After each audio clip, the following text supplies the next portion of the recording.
Tim from Your Six Studios. Today in this video I'm going to show you how to connect your Xbox controller to your Android phone. So for this we just need to go to our controller and hold down the Xbox button right here. If it's not connected, your Xbox is going to blink. If it's not blinking, press the syncing button on the top right here and hold this down, and that will cause it to blink faster. Then go over to your phone, swipe down from the top right and go to settings.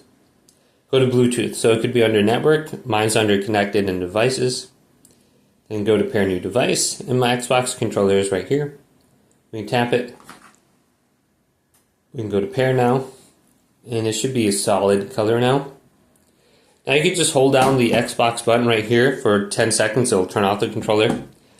Otherwise we can just go to this manually, turn it off by going to disconnect, or forget it to remove it from your phone. So hopefully this video did indeed help you out.